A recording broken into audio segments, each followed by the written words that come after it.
Good morning everybody. 2021 new year की बहुत सारी शुभकामनाएं सभी को। सभी के लिए वर्ष सफलता का, समृद्धि का प्रतीक रहे, सफल रहे, सुख समृद्धि आए, ये शुभकामनाएं हैं। तो आज हम शुरू करेंगे। Basic second year basically model आता है सोलेनॉइड मॉडल। तो ये मॉडल बेसिकली डीएनए और क्रोमोसोम से संबंधित है और इसका नाम जो सोलेनॉइड रखा गया है वो जिस तरीके से हम मोटर बाइंडिंग करते हैं कि एक लोहे की राड के चारों तरफ हम आयरन या कॉपर का या सिल्वर का तार लपेटते हैं और उससे मोटर बाइंडिंग होती है जो एनर्जी को जनरेट करता है। तो उसी के मॉडल पर आधारित ये दिया गया है कि जो डीएनए का अरेंजमेंट है, डीएनए और हिस्टोन प्रोटीन का जो अरेंजमेंट है क्रोमोसोम के अंदर, वो किस तरीके से होता है, उसी से संबंधित ये मॉडल दिया गया है। इसी को सोलेनॉइड मॉडल कहा गया है। तो इस पर आज हम बात करेंगे आगे। तो देखा जाए सोलेनॉइड मॉडल जो है बेसिकली इसमें अगर सबसे छोटा देखा जाए डीएनए होता है। डीएनए हेलिक्स बनता है, फिर उस डीएनए के अंदर बहुत सारे हिस्टोन प्रोटीन एसोसिएट होते हैं। तो देखा जाए कि जो डीएनए है और अमीनो एसिड्स हैं और ऑक्टामर हैं यानी कि ऑक्टेन है यानी कि और दूसरे अमीनो एसिड्स जो इसके साथ जुड़ते हैं हिस्टोन प्रोटीन वगैरह में, तो एक एसोसिएशन बनता है। तो उस एसोसिएशन जब बनता है तो लिंकर डीएनए के द्वारा और डीएनए के साथ मिलते हैं तो कई ऑक्टामर बन जाते हैं। फिर कई ऑक्टामर मिलकर एक कॉम्पैक्ट स्ट्रक्चर को फॉर्म करते हैं जिससे सोलेनॉइड मॉडल बनता है। और सोलेनॉइड मॉडल से फिर क्या बनता है, क्रोमैटिन स्ट्रक्चर बनता है। तो जिसमें ज्यादा कॉम्पैक्ट स्ट्रक्चर होगा वो क्रोमैटिन और हेटेरोक्रोमैटिन का निर्माण करता है कि कॉम्पैक्ट किस में है और जिससे कम कॉम्पैक्ट किस में है, और उसके बाद वही स्ट्रक्चर जाकर क्रोमोसोम में कन्वर्ट हो जाता है। तो बेसिकली देखा जाए इस मॉडल में कि क्रोमोसोम के अंदर जो क्रोमोसोम के स्ट्रक्चर है, यूनिट जो बेसिकली जीन है या डीएनए है, उनका अरेंजमेंट कैसे होता है। डीएनए बहुत लंबा चौड़ा होता है और जो मॉडल दिया गया है तो डीएनए का मॉडल दिया गया है बेसिकली।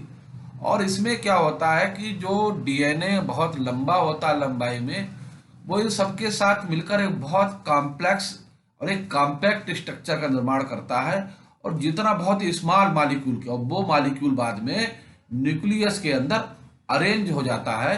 इसी की आज हम चर्चा करेंगे इस वीडियो में, सोलेनॉइड मॉडल की, कि किस तरीके से सोलेनॉइड मॉडल का निर्माण होता है और सोलेनॉइड मॉडल का इंपॉर्टेंस क्या है, उसकी क्या जरूरत है, पढ़ने की क्या जरूरत है इसकी। तो इस बात को आज हम इस पर डिस्कस करेंगे। In eukaryotes organism the DNA is packed with histone protein to create a compact structure called nucleosome। यानी कि जो बेसिकली देखा जाए यूकैरियोटिक ऑर्गेनिजम्स में पाया जाता है और ये डीएनए की पैकिंग है एक जो हिस्टोन प्रोटीन के साथ होती है। और हिस्टोन प्रोटीन और डीएनए की पैकिंग से एक कॉम्पैक्ट स्ट्रक्चर का फॉर्म होता है जिसे हम न्यूक्लियोसोम कहते हैं। Nucleosome help to super coil the DNA resulting in a greatly compact structure that allow for more efficient storage। तो न्यूक्लियोसोम बेसिकली क्या करता है, न्यूक्लियोसोम जो है डीएनए को सुपर कॉइल करता है, स्प्रिंग लाइक स्ट्रक्चर में अरेंज करता है और उससे क्या होता है, कॉम्पैक्ट स्ट्रक्चर बनता है जिसमें बहुत ज्यादा स्टोरेज, कम स्पेस में बहुत ज्यादा स्टोरेज हो जाता है। Super coiling help to protect the DNA from damaging and also allow chromosome to mobile during mitosis meiosis phase। तो सुपर कॉइलिंग बेसिकली क्या है, तो जो सुपर कॉइलिंग डीएनए में होती है वो डीएनए को डैमेजिंग होने से बचाने का काम करती है। जिस समय डीएनए क्या करते हैं कि जो सेल डिवीजन होता है मियोसिस माइटोसिस सेल डिवीजन में, वो मोबाइल फेज होता है क्रोमोसोम, उससे 1 से 2 क्रोमोसोम बनते हैं, क्रॉसिंग ओवर बनता है और दूसरी सेल्स में ट्रांसफर होता है।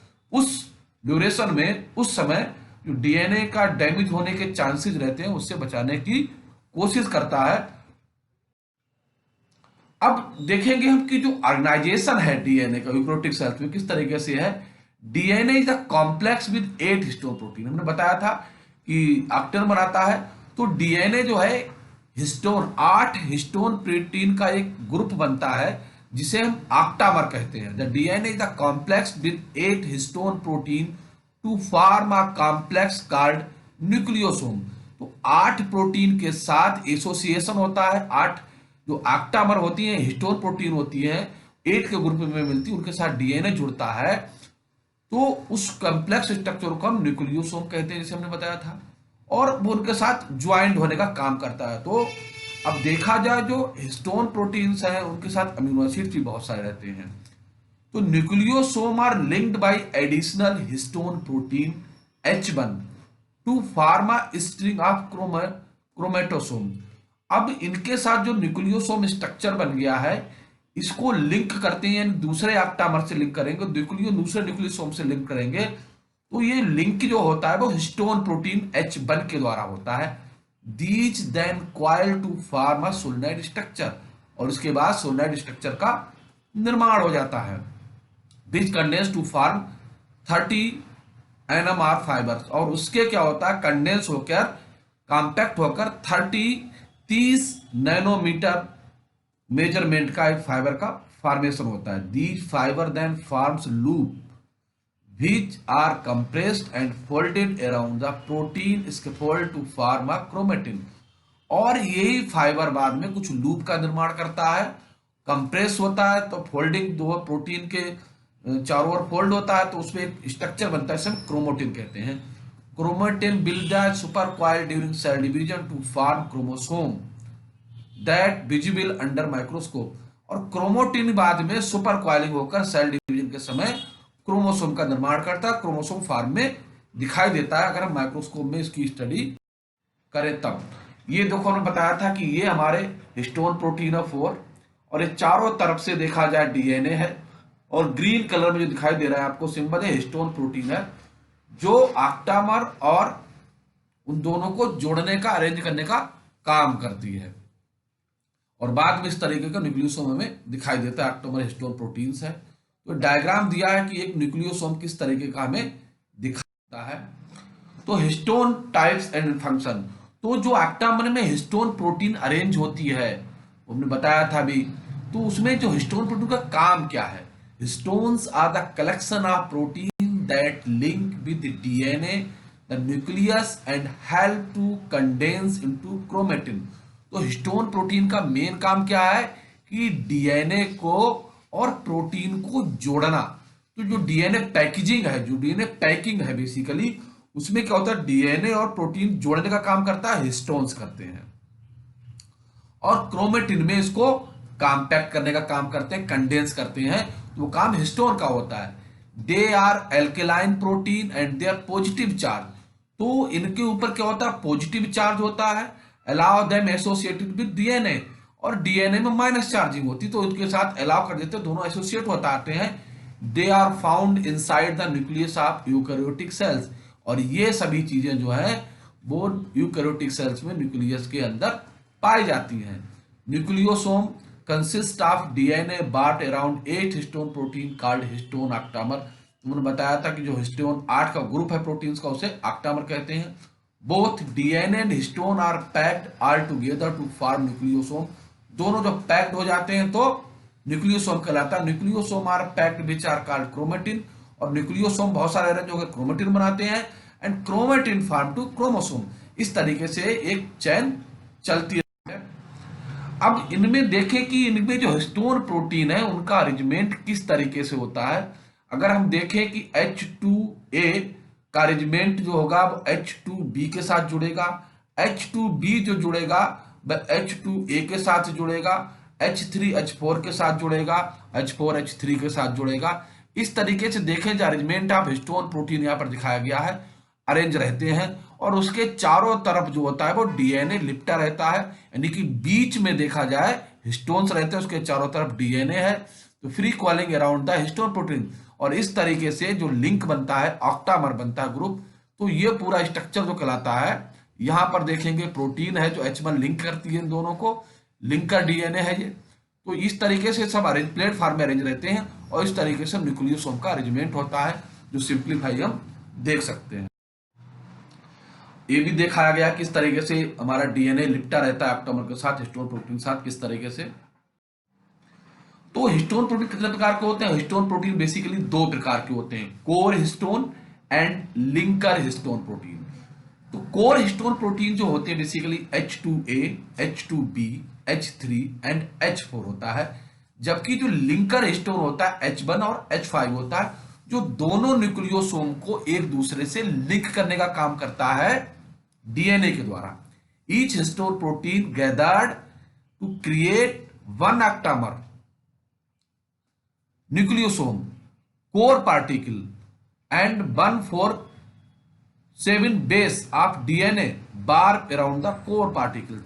तो 147 बेस पेयर्स में मिलते हैं और हर एक जो है हिस्टोन जो है प्रोटीन वो क्या करती है, एक ऑक्टामर क्रिएट करेगी, न्यूक्लियोसोम बनाएगी कोर पार्टिकल के रूप में, और उसके साथ डीएनए के लगभग 147 बेस पेयर जो होते हैं इसमें इन्वॉल्व होते हैं। तो इस तरीके देखें जो अब अगर हम बात करें हिस्टोन प्रोटीन की, तो जो H1 प्रोटीन है हमारी बहुत very important for packaging DNA, बहुत इंपॉर्टेंट है क्रोमोटिन के लिए।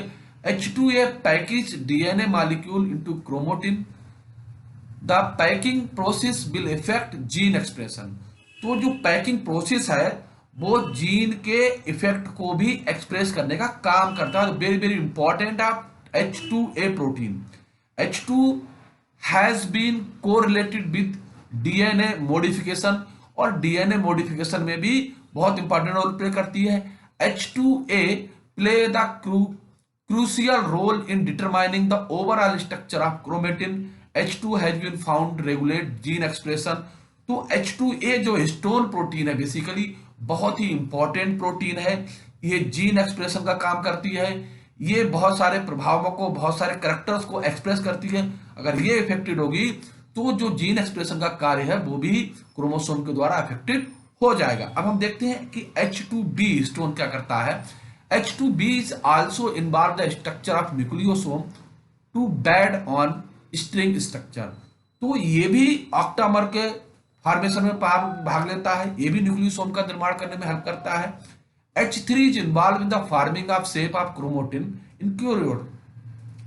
तो जो बेसिकली यूकैरियोटिक सेल्स होती हैं, H3 जो हिस्टोन प्रोटीन है वो उसको शेप, एक आकार देने का काम करती है। Gives feature of main globular domain have the extended end terminal tail, और उसमें एंड टर्मिनल टेल में भाग लेती है। H3 is the important protein in the emerging field of epigenetics। तो epigenetics में देखा जाए ये बहुत ही इंपॉर्टेंट रोल प्ले करती है, where it is the sequence variant variable modification status through the play role in the dynamic and long term regulation of gene. तो देखा जाए लंबे समय तक जीन को रेगुलेट करने का काम, एक्सप्रेशन का काम जो है वो H3 हिस्टोन प्रोटीन को होता है। H4 is involve in the structure of chromatin eukaryotes. तो ये क्रोमेटिन के स्ट्रक्चर में इन्वॉल्व होता है, उसको बनाने में सहायता करते हैं। H4 includes acetylation and methylation with can alter expression of gene located on DNA related to the parent histone octamer। तो देखा जाए कि जीन कहां पर लोकेटेड होगा और किस तरीके से एक्सप्रेशन करेगा, उसमें जो है वो उसका निर्धारण जो है H4 हिस्टोन प्रोटीन करता है। अब हमारा बात आती है H1 की, तो अभी बात का लिंक करने का काम करता है। H1 is the main among 5 histone protein, सबसे इंपॉर्टेंट है, विच है component of chromatin in eukaryote. तो ये कंपोनेंट जो है क्रोमोटिन यूकैरियोटिन में, जो क्रोमेटिन होता है यूकैरियोट्स में उसका हिस्सा होता है। H1 can not make of nucleosome beads. तो ये न्यूक्लियोसोम बैट्स का निर्माण नहीं करता है। It is on top of structure where the DNA which barred around the nucleosome. तो जिस समय न्यूक्लियोसोम डीएनए को चारों तरफ से, मतलब चारों तरफ न्यूक्लियोसोम के लिपटता है, it is present the half of the other 4 histone which contribute to molecule to each nucleosome beds। तो इसके 2 मॉलिक्यूल जो होते हैं, प्रत्येक 4 हिस्टोन में 2 जो होते हैं वो इंपॉर्टेंट रोल प्ले करते हैं। H5 histones are individual protein involve in the packaging of specific region of DNA. तो स्पेसिफिक रीजन में किसी में पैकेजिंग होनी है उसमें H5 हिस्टोन प्रोटीन हमारा इंपॉर्टेंट रोल प्ले करती है। तो इस तरीके से हम सभी प्रोटीन मिलकर ऑक्टा बनाते हैं जिसमें अलग अलग काम होता है। अब ऑक्टामर की किस तरीके से पैकेजिंग होती है हिस्टोन के द्वारा, उस पर हम बात करेंगे। Packaging of histones in the core of nucleosomes, the dimer, two dimer H2A, H3H2B, tetramer H3 and H4 are involved in the form of tertiary structure. Histone are highly positively charged, have lysine arginine residues. तो इस तरीके से ये वहां पर compact structure बना, dimer बनाएंगे, यानी कि चार चार जो चार हमारे H1 और H2A, H2B, H3, H4, यानी कि चार हो गए तो आक्टा बनेंगे, और आक्टा दो बार ग्रुप में मिलेंगे तो डाइमर फॉर्म में बनेंगे। तो दो डाइमर मिलकर एक ऑक्टामर बनाते हैं, और वही ऑक्टामर के चारों तरफ न्यूक्लियस जब क्रोमोसोम लपेट जाता है, लपेट लेता है उसको, तो वो न्यूक्लियोसोम में बदल जाता है। और ये स्ट्रक्चर जो होता है वो हाईली पॉजिटिवली चार्ज होता है, और इसमें रेजिड्यू मिलते हैं लाइसिन और आर्जिनाइन के। Histone modification, all the histone protein are chemically modified. तो जितने हिस्टोन होते हैं सभी केमिकली मॉडिफिकेशन हो चुका होता है, मॉडिफाइड होते हैं। Chemically modification of histones are associated with the structural change, और जो मॉडिफिकेशन होते हैं वो स्ट्रक्चरल चेंज जो आते हैं उसमें साथ एसोसिएटेड रहते हैं। Occurs time of replication, transcription, तो जो उसमें चेंजेज आते हैं, मॉडिफिकेशन आते हैं, रिप्लिकेशन और ट्रांसक्रिप्शन के समय आते हैं। तो बेसिकली इसमें जो केमिकल मॉडिफिकेशन जो होते हैं वो 3 टाइप होते हैं: इसाइलेशन, मिथाइलेशन, फास्फोराइलेशन। तो इसमें हम देख सकते हैं यहाँ पर जो हमारा क्लोज्ड क्रोमेटिन है हमारा यहाँ पर, तो इसमें जो अगर हम बात करें यहाँ पर हीट होगा, ये एसिटाइलेशन यहाँ पर हो रहा है जो मिल रहे हैं यहाँ पर, और ये एसिटाइल्स ग्रुप जुड़े हुए हैं यहाँ पर हैं। तो रिलैक्स क्रोमेटिन में यहाँ पर हम देख रहे हैं, और यहाँ पर क्लोज्ड क्रोमेटिन है, कॉम्पैक्ट हो जाता है। तो यहाँ पर देखा जाए जब बनता है H3 फिर HDCA, यानी कि इनहिबिटेड ऑफ वाल्यूएशन इनटू, तो रिलेटेड जीन या ट्रांसक्रिप्शन को रोकने का काम करता है। तो यहाँ पर क्या रोल है इसमें दिखाया गया है यहाँ पर इसमें एसिटाइल को एंजाइम का।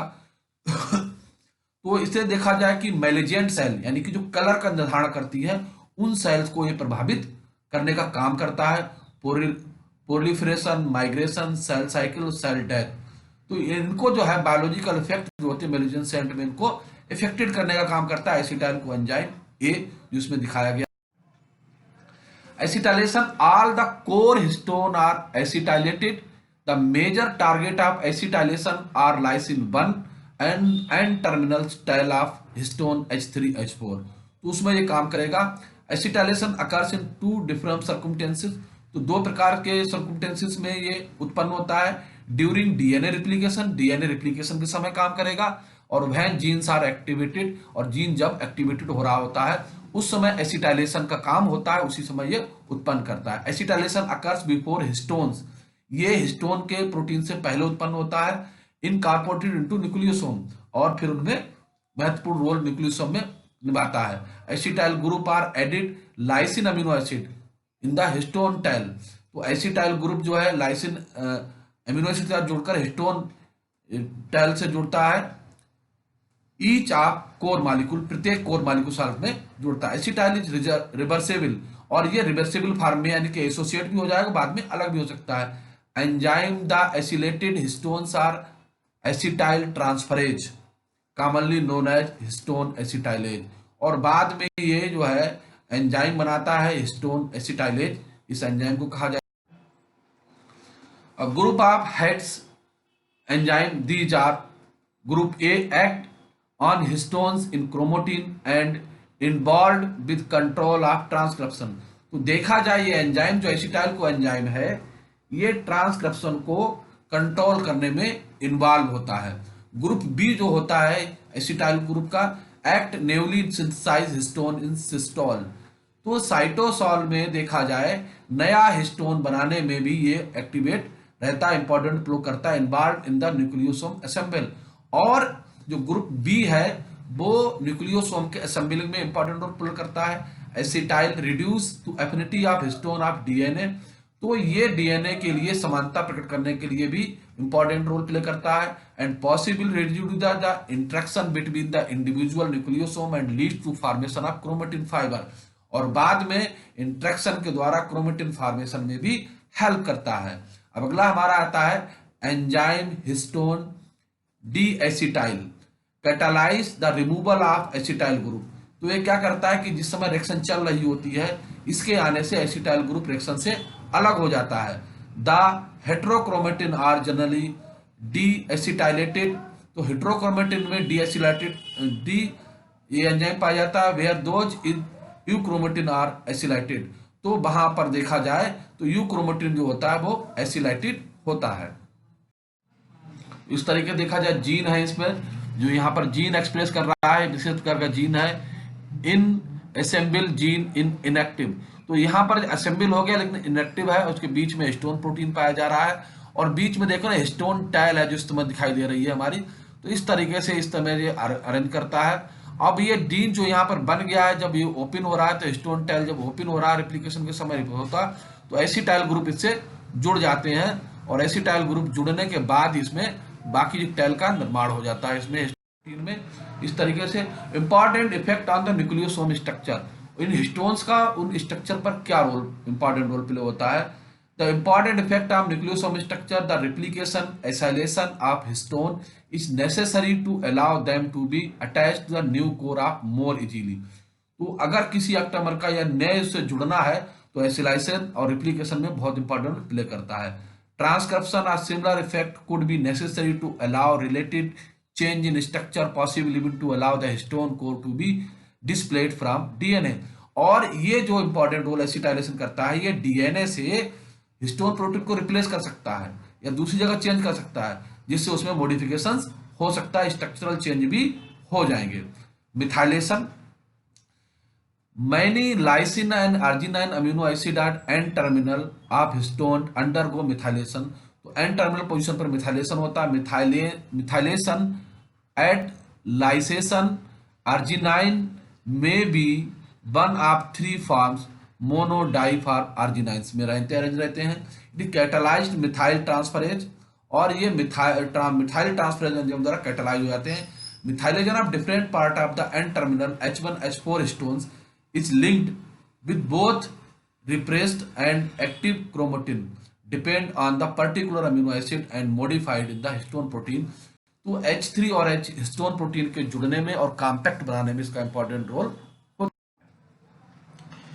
For example methylation of lysine is the 9th position of H3। तो 9th पोजीशन पे मिलता है। एसोसिएटेड विद जीन सिग्नलिंग और जीन सिग्नलिंग में भी एसोसिएट रहता है। Chromatin condensation where the methylation of lysine at the 4th position. और मिथाइलेशन इसमें जो होता है कंडेंसेशन में 4th पोजीशन होता है H3 में और वो 9th पोजीशन पे होता है। With transcription activation methylation is the histone offer a site of binding of different proteins. तो जो मिथाइलेशन है तो ये जो है दूसरे हिस्टोन प्रोटीन को ऑफर करता है कि वो उसकी साइड से आकर जुड़ जाए, which result the alteration of chromatin structure. और उससे जो होता है क्रोमेटिन अल्टरनेट स्ट्रक्चर का फॉर्मेशन हो जाता है। Protein that is bind with methylated histones. और प्रोटीन जो है मिथाइलेटेड हिस्टोन के साथ बाइंड हो जाती है। Container domain known as chromodomain. और जो उसके साथ डोमिन बनता है उसे क्रोमोडामिन कहते हैं। Histone lysine methylation play important role in the heterochromatin. तो हिस्टोन लाइसिन प्रोटीन जो है मिथाइलेशन में बहुत इंपॉर्टेंट प्ले करती है हेट्रोक्रोमेटिन केस में के फॉर्मेशन में।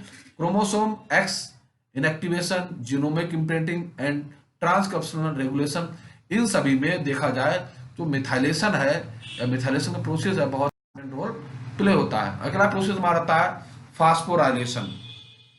तो histone are phosphorylated in two situations cycling during the cell cycle and association with chromatin remodelling. तो जो फास्फोराइलेशन प्रोसेस 2 स्टेप में सिचुएशन में होता है। जब सेल साइकिल में साइकिल जब चल रही होती है, सेल साइकिल चल रही होती है तो उसमें साइक्लिंग प्रोसेस में होता है। और जब हमारा क्रोमेटिन रीमॉडलिंग होता है तो उसमें एसोसिएशन में इंपॉर्टेंट रोल प्ले करता है। It has been known histone H1 is phosphorylated at mitosis. Mitosis cell division में H1 जो हिस्टोन प्रोटीन है उसका फास्फोराइलेशन होता है। एंड मोर रिसेंटली बात discovered that H1 is the extremely good substrate for the CDC2 kinase that control cell division. तो देखा जाए कि H1 जो हमारा हिस्टोन प्रोटीन है वो सेल डिवीजन के रोल में बहुत इंपॉर्टेंट रोल प्ले करता है। Less of kinase the phosphorylated histone H3 or 10 SER and devasting chromatin structure.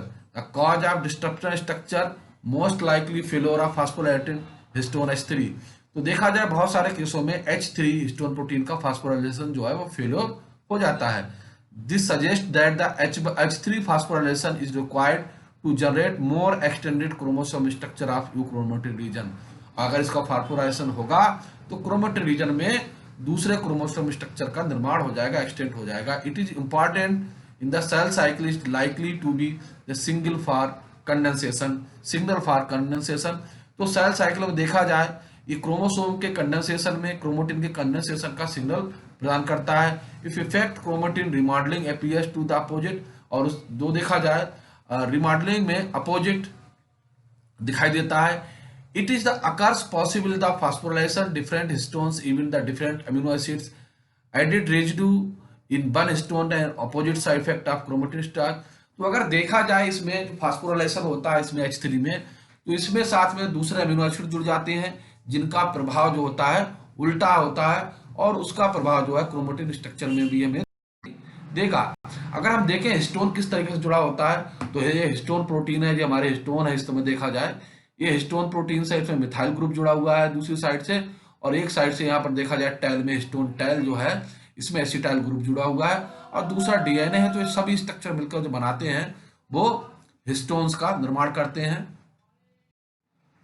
अब किस तरीके से मिथाइल, एक मिथाइल ग्रुप है, H3H4 जुड़ा हुआ है, H2B H3, इस तरीके से ग्रुप इसमें जुड़े रहते हैं अमीनो एसिड्स जो इसकी साइड से बाइंडिंग करते हैं. बाइंडिंग के बाद ही क्रोमेटिन का निर्माण होता है. तो ये एक ऑक्टामर है, उसके साथ डीएनए जुड़ा हुआ है, ये अमीनो एसिड जुड़े हुए हैं टेल से, और यही टेल कॉम्पैक्ट होकर बाद में क्रोमेटिन का निर्माण करते हैं. उसका अलग अलग इफेक्ट में यहाँ पर भी हमारे यहाँ पर देखा जाए, यहाँ पर ऑक्टामर कोर स्टोन प्रोटीन है H2A H2B H3 H4 each of 2, यानी कि दो दो ग्रुप जुड़ेंगे इसमें.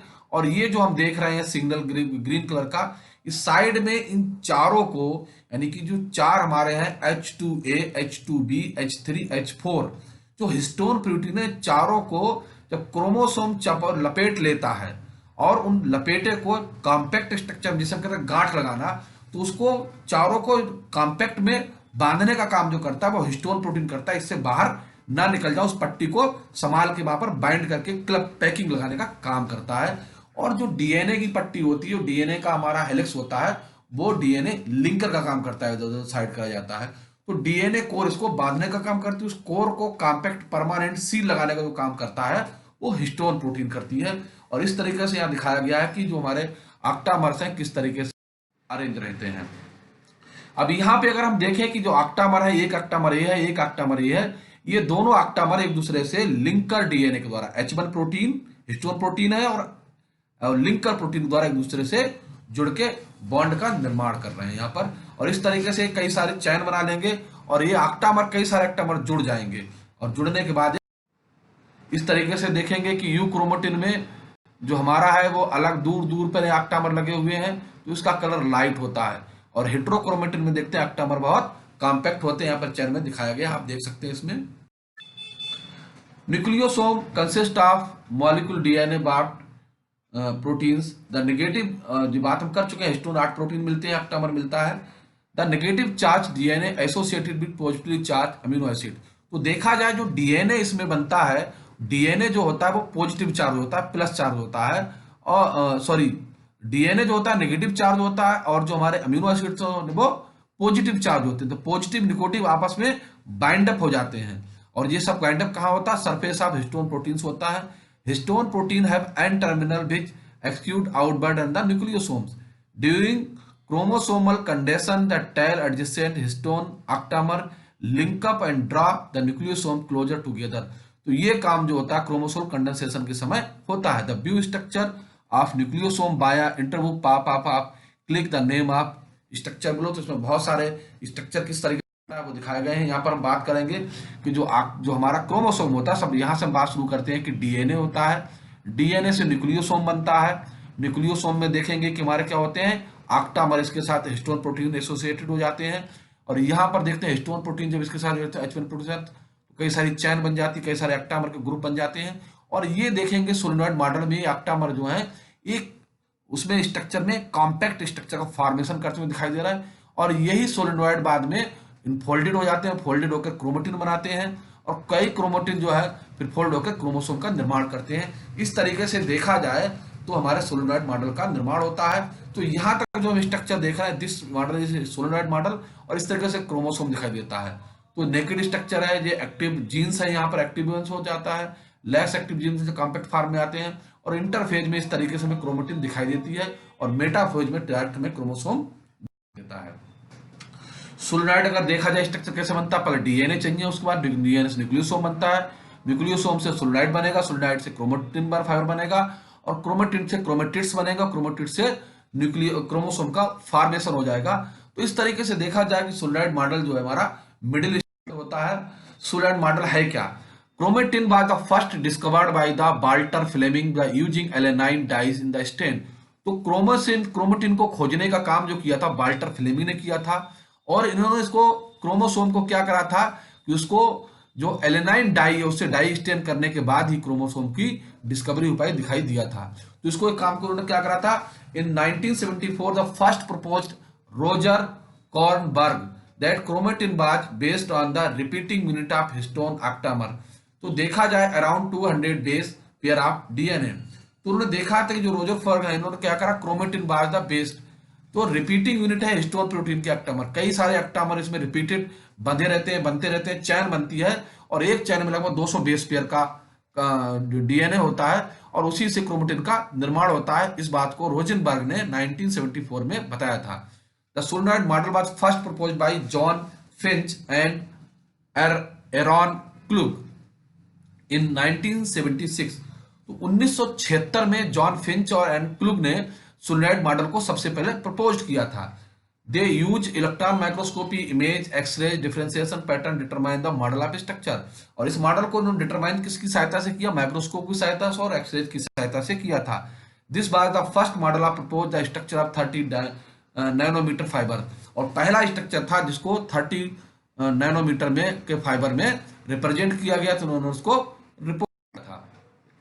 The solenoid model of DNA is the packing of eukaryotes. तो देखा जाए ये डीएनए की पैकिंग है जो यूकैरियोट्स में पाई जाती है, और इसमें जो इंपॉर्टेंट रोल हेल्प करते हैं पैकेजिंग में हिस्टोन प्रोटीन की, जिसे हिस्टोन कहते हैं, उसमें क्या होता है, आर्जिनिन और लाइसिन जो होता है रिच होता है, 5 हिस्टोन्स होते हैं इसमें, बता चुके हैं इसमें। और इस तरीके का हम स्ट्रक्चर देख सकते हैं किस तरह पैकिंग के बाद में एक माला के रूप में दिखाई देते हैं। अगर हम बात करें दूसरे ऑर्गेनिज्म की बात करें तो 166 base pair of DNA BART over the body of turn off form of nucleosome. तो एक टर्न जो होता है, जो टर्निंग बॉडी होती है उसमें 166 बेस पेयर यूज होते हैं, और उसका साइज जो हो जाता है 11x6 नैनोमीटर हो जाता है। DNA connecting two adjacent nucleosome. तो ऐसे दो डीएनए का वो पार्ट जो दो न्यूक्लियोसोम को जोड़ने का काम करता है, एंटरबेड बनाता है, उसे हम उस पार्ट को लिंकर डीएनए कहते हैं। Nucleosome and linker DNA together constitute chromatosome. तो देखा जाए जो क्रोमेटोसोम है उसका भाग कौन है, न्यूक्लियोसोम, और डीएनए लिंकर जो है वो क्रोमेटोसोम का एक पार्ट है। Nucleosome chain gives the beads of string. और जब बहुत सारे न्यूक्लियोसोम बन जाते हैं तो एक स्ट्रिंग यानी बैड्स ऑफ स्ट्रिंग की एक चैन हमें दिखाई देती है under the electron microscope. The nucleosome organisation about 10 nm thickness. तो न्यूक्लियोसोम की थिकनेस होती है 10 नैनोमीटर होती है, which gets the further condense coil to further produce. और जब ये कंडेंस हो जाता है तो 30 नैनोमीटर डायमीटर का स्ट्रक्चर बनाता है। This solenoid structure undergo further coiling to produce chromatin fibre 30 to 80 nanometre then to chromatids of 700 metre. और जब ये फिर से कंडेंस होता है तो 30 से 80 नैनोमीटर का स्ट्रक्चर बनाता है, और उसके बाद ये क्रोमेटिड्स बनता है तो 700 नैनोमीटर का स्ट्रक्चर डेवलप हो जाता है। तो chromatin is the hold over the subfold non histone chromosomal. तो एक दूसरी प्रोटीन होती है इसमें जिसे NH3 प्रोटीन कहते हैं। At the same place chromatin is densely packed to form darkly staining heterochromatin. Heterochromatin देखा जाए कि जो हमारी क्रोमेटिन है वो डार्क कलर की दिखाई देती है, क्योंकि इसमें जो ऑक्टामर्स होते हैं, जो क्रोमेटिन होती है वो बहुत ही कंडेंस होती है, इस वजह से हमें डार्क कलर की स्टेनिंग इसमें दिखाई देती है स्टेन करने पर। At the process of chromatin loosely packed the euchromatin. और अगर हम देखेंगे कि जो हमारा यूक्रोमेटिन है उसमें हमें लाइट कलर दिखाई देता है, क्योंकि उसमें जो पैकिंग होती है वो बहुत लूज होती है। Euchromatin the transcriptionally active chromatin, तो जो यूक्रोमेटिन होते हैं उसमें ट्रांसक्रिप्शनली क्रोमेटिन एक्टिव होते हैं, और हेट्रोक्रोमेटिन में जो होता है वो इनएक्टिव होता है, और जो हेट्रोपैगमेटिक दो से रिप्लेस होते हैं। अगर हम देखें तो average distance to adjacent base pair 0.30, तो दो जो आक्टामर हैं, दो आक्टामर का जो ग्रुप है, अगर देखा जाए दो न्यूक्लियोसोम के बीच जो डिस्टेंस होती है वो 0.34 नैनोमीटर होती है। ये इंपॉर्टेंट एग्जाम के लिए बहुत इंपॉर्टेंट पॉइंट है कि दो बेस पेयर के बीच, अगर दो आक्टामर के बीच पूछ लिया जाए कि कितनी डिस्टेंस होती है तो 0.34 नैनोमीटर होती है। The number of base pair in Escherichia coli, तो ई कोलाई में कितने बेस पेयर्स होते हैं, 106 होते हैं, तो कितना हो जाएगा, डिस्टेंस कितनी हो जाएगी, कुल 4.6 into 106। The total length of DNA is 136 millimetre हो जाएगी। और similarly 6.6 into 109 base pair of two human genomes के बीच होती है, तो diploid cell will DNA length is 2.2 metre हो जाएगी। इस तरीके से हम डिस्टेंस निकाल सकते हैं बेस पेयर के द्वारा कि किसी में कितने हो सकते हैं। डीएनए पैकेजिंग प्रोकैरियोट्स, तो प्रोकैरियोट्स में भी कुछ कंडीशंस में मिलती है। डीएनए लाइज इन साइटोप्लाज्म, क्योंकि अगर प्रोकैरियोट्स में देखेंगे तो प्रोकैरियोट्स में न्यूक्लियाई नहीं पाया जाता है, उसका डीएनए जो होता है प्रोटोप्लाज्म साइटोप्लाज्म में फ्रीली घूमता है। It's a super coiled with help in the RNA, तो इसमें सुपर क्वाइलिंग जो इंपॉर्टेंट रोल प्ले करता है, बहुत इंपॉर्टेंट क्वेश्चन है कि प्रोकैरियोट्स में सुपर क्वाइलिंग का जो काम करेगा वो आरएनए करेगा।